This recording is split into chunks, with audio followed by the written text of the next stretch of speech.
একদিন বিকেলে এক ছোট্ট গ্রামের মসজিদে অনেক মানুষ জড়ো হয়েছিল। একজন জ্ঞানী আলেম খুব সুন্দরভাবে মানুষদের নসিহত করছিলেন।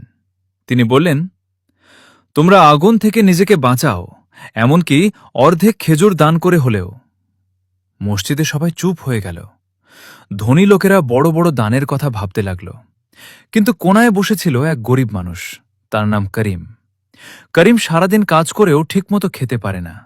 সেদিন তার পকেটে ছিল মাত্র একটা খেজুর।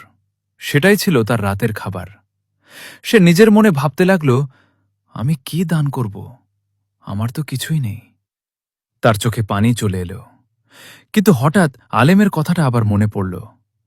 অর্ধেক খেজুর দিয়েও। করিম ধীরে ধীরে তার পকেট থেকে খেজুরটা বের করল। কিছুক্ষণ তাকিয়ে থাকল, তারপর সেটাকে দুই ভাগ করল। তার পেট ক্ষুধায় জ্বলছিল, তবুও সে এক টুকরো নিজের কাছে রেখে আরেক টুকরো পাশের আরও ক্ষুধার্ত এক বৃদ্ধ মানুষের হাতে তুলে দিল। বৃদ্ধ লোকটা অবাক হয়ে তাকাল, তারপর হাসি মুখে বলল, আল্লাহ তোমাকে বরকত দিক বাবা। এই ছোট্ট দৃশ্যটা কেউ খেয়াল করল না। মসজিদে বড় বড় দানের কথাই সবাই বলছিল, কিন্তু করিমের সেই অর্ধেক খেজুর আল্লাহর কাছে ছিল সবচেয়ে মূল্যবান। সময় চলে গেল। একদিন করিম এই পৃথিবী ছেড়ে চলে গেল।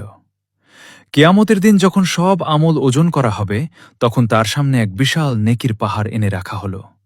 করিম অবাক হয়ে বলল, এগুলো কিভাবে এলো? আমি তো তেমন কিছু করিনি। তখন তাকে বলা হল, তুমি যে অর্ধেক খেজুর দিয়েছিলে সেটা ছিল একদম খাঁটি নিয়তে, আর আল্লাহ সেই ছোট্ট দানকে অনেক বড় করে দিয়েছেন। করিমের চোখে আনন্দের পানি চলে এলো। শিক্ষণীয় বিষয়, দান বড় না, নিয়তই আসল ছোট ভালো কাজও আল্লাহ অনেক বড় করে দেন। কখনোই ভাববে না আমার কাছে কিছু নেই। এখন তোমার জন্য প্রশ্ন, যদি তোমার কাছে মাত্র 10 টাকা থাকে, তুমি কি তার থেকেও দান করতে পারবে, নাকি তুমি অপেক্ষা করবে ধনী হওয়ার পর? কমেন্টে লিখো, আমি পারব বা এখনো পারি না, আর কেন সেটাও বলো।